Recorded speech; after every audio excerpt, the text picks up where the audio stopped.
Well, hi there, and welcome. Welcome to another edition of the Listen to the Missus podcast, coming to you from the Crystal Awards studios of WSGW Radio in Saginaw, Michigan. I'm Art Lewis. I'm Ann Williams. And we thank you for being with us on this podcast, just an explanation of the Crystal Awards. The National Association of Broadcasters every year selects 10 radio stations out of the 10,000 in the country to receive what's called a Crystal Award for community involvement. And we were fortunate to be the 2020, one of 10 2020 winners.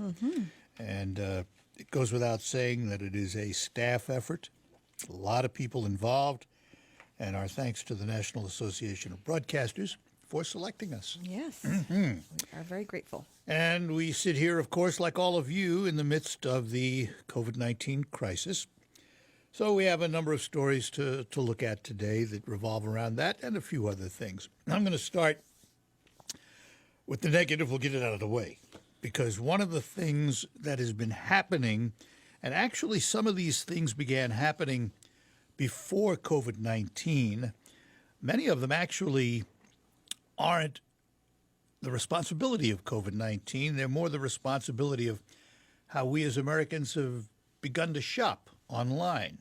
For example, and this, by the way, is a reduced list. I only took the ones that we have in our area and put it on the list, but there may be others in your area that are added to this list. For example, Pier 1 Imports closing half of its 936 stores, and then they filed for bankruptcy. That was started before COVID-19.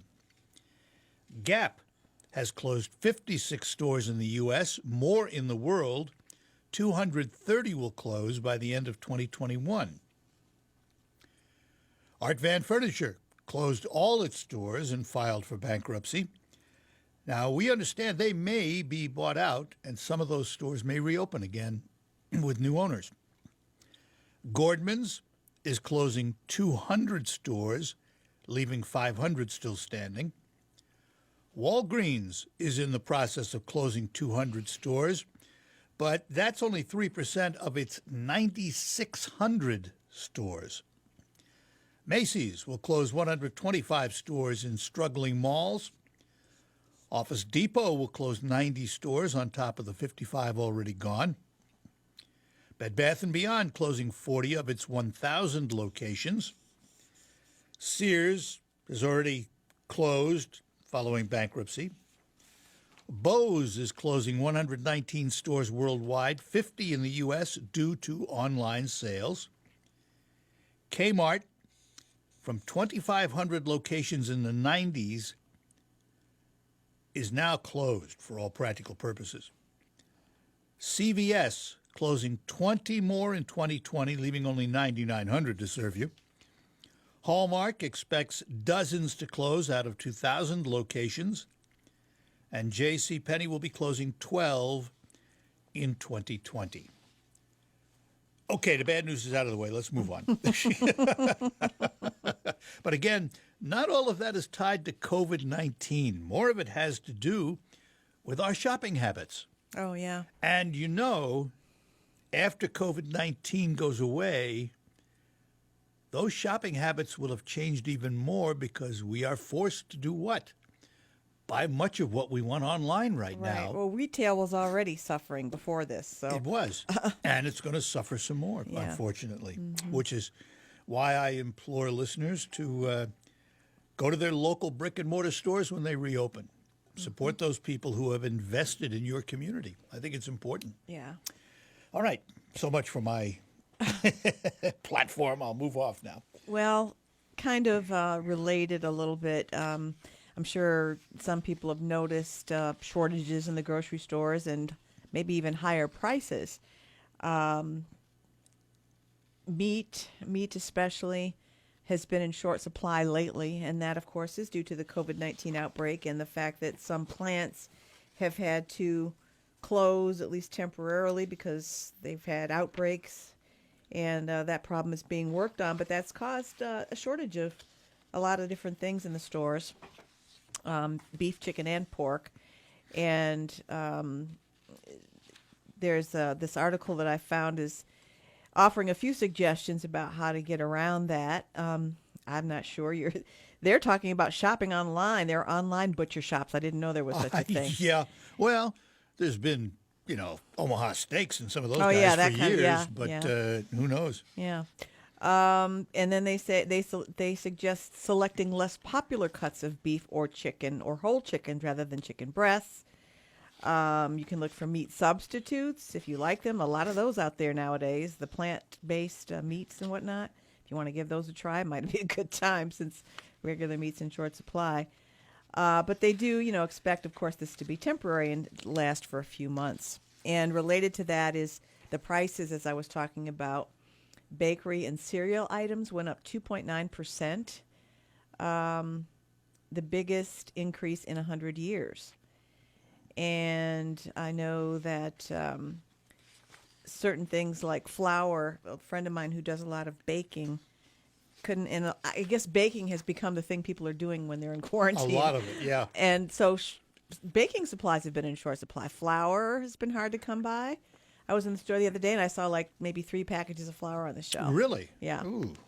And a friend of mine who wanted to make some homemade rolls was having trouble finding the kinds of flour that he likes. But at any rate, this is all supposed to be temporary, and there all are alternatives to different things, and maybe we're going to have to seek some of those Yeah. out, those alternatives. Well, and listen, online grocery shopping has become big, and some companies are looking at that and saying, okay, how do we capitalize? PepsiCo has created 2 online stores for snacks and pantry item delivery because the demand is high. They launched 2 solutions. You can get your pantry items delivered to your door with just a few clicks if it's available in your area. And these are pantryshop.com and snacks.com. And you might be able to tell by the name what they sell. Again, pantryshop.com and snacks.com. Pantry Shop specializes in bundles of all your favorite PepsiCo snacks. And unless you're very up on your brand literacy, you might not realize just how many of those there are. You can choose from bundles of Kylie Jenner Voice, Rise and Shine, Snackling, Workout and Recovery, Quaker, Gatorade, Sun Chips, Tropicana, and free standard shipping is with it. At snacks.com, the usual 100 Frito-Lay products like Lay's, Tostitos, Cheetos, Ruffles, dips, crackers, nuts, and more products are being added. So again, if you're finding yourself stuck in front of your computer, pantryshop.com and snacks.com. Well, parts of the economy are gradually starting to reopen in some parts of the country. And apparently in Washington, a restaurant in Washington, Virginia, is planning what they're going to do after they reopen. The reopening is supposed to be on May 29th for this really fancy restaurant, I guess. But they have to institute certain social distancing regulations. So to make it not look so empty in the restaurant when they have people sitting farther apart, they're going to place mannequins at the empty tables that are dressed up, they're saying, with theatrically dressed mannequins at empty tables to serve as an entertainment and design touch point to keep things interesting. Well, that's, have you seen the videos of the Korean baseball with no fans in the stand, but they have cutouts of people? Oh, I didn't see that. Yeah, we're going to probably see lots of those my kinds goodness, of things. Yes. Well, our friends at Walmart have something new for us. Stuffed pretzel sticks filled with creamy queso and spicy chorizo. That sounds a little bit intriguing. New products, and you'll find those at Walmart under the stuffed pretzels label. Again, creamy queso and spicy chorizo.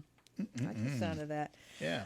Well, now that people are sheltering in place at home, a lot of celebrities who are on social media have been showing peeks inside their pantries and what they have, what they keep in their pantries and fridges and what have you. One of the people who did that was Martha Stewart. Yeah, nice little kitchen she has. Yeah. So she posted some photos. She did a cleaning out of her pantry, and she discovered that she had 47 different types of salt in her pantry and 27 different kinds of olive oil. Why am I not surprised? It's not surprising, but it's like, wow. I mean, like, I would like to see what those varieties were. You do notice a lot, those things are, when you go in the store, there's a whole, I don't know how many Have feet you ever of oils and salts now. When Have you you go in the ever store. been to those olive oil stores? Oh, yeah. Yeah? Wow. Yeah, where you can taste it and Yeah, stuff like that. tastings. Mm-hmm. Absolutely.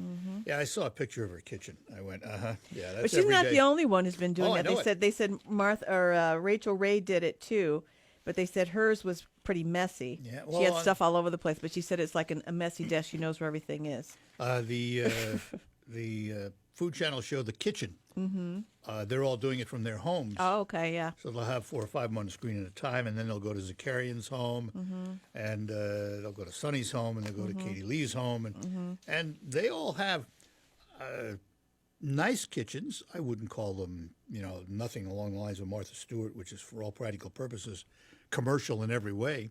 Zakarian has a very beautiful kitchen, but practical. They all have really nice kitchens. A couple of months ago, Kim Kardashian, of all people, went viral because she showed her kitchen. She has more than one kitchen Oh, of and more course. than one fridge. Of course. And they're all like walk-in fridges. And she's got like a walk-in pantry that has like an ice cream maker and all these things. It was crazy. That's what happens when you have more money than you know what to Yeah, do with, I know. for no particular reason. Oh, well, enough of that. You have a recipe for us? Yeah, I thought I'd share a recipe from our collection. This is from one of our cookbooks. I'll see which one it is. This recipe is called Chocolate Obsession in a Crock Pot. I thought it sounded yummy and chocolatey and a good comfort food option for right now. We need comfort food. Cookbook 9 if you happen to have it. But it calls for 1 3/4 of a cup of light brown sugar divided. So 1 3/4 of a cup light brown sugar divided, 1/4 cup plus 3 tablespoons of cocoa powder divided, 1/4 teaspoon of salt, 2 tablespoons of butter melted, 1 3/4 of a cup of hot water, a cup of flour, 2 teaspoons of baking powder, a half cup of milk, a half teaspoon of vanilla extract, and 1/4 cup of blanched sliced almonds. So you are going to first stir together 1 cup of that brown sugar, the flour, 3 tablespoons of cocoa powder, the baking powder and salt. Then you're going to whisk in the milk, butter, and vanilla and spread all that into your crock pot. You mix the rest of the sugar, the rest of the cocoa, and the almonds. Sprinkle that over the batter. Pour in your hot water, but don't stir it. And then you're going to cover the crock pot and cook it for 2 hours on high. And then at the end of that 2 hours, you're going to test it with a toothpick in the center. Make sure it's cooked, it's nothing sticking to the toothpick. And spoon that mixture while it's still warm over some nice vanilla ice cream. How good would that be? You made me hungry. Oh, yeah. Chocolate Obsession in a crock pot. Wow. Well, that's going to do it for this edition of our Listen to the Missus podcast. Just a reminder, when things begin to loosen up a little bit and businesses begin to open, remember those locally owned restaurants and locally owned shops where people have invested in your community, and return the favor and invest in them. Yes. I'm sure they'll appreciate it. I'm Art Lewis. I'm Ann Williams. Thanks for being with us. And if you want to get a hold of us, Ann, tell them how they can get a hold of us. Well, we have a Facebook page. Just look for Listen to the Missus on Facebook. You can also go through the WSGW website. It's WSGW.com, and there is a Listen to the Missus page there. Also, you can reach us by email. My email address, ann@WSGW.com. And mine is Art Lewis, ARTLEWIS, @WSGW.com. Thanks for being with us. We'll talk to you the next time on our Listen to the Missus podcast.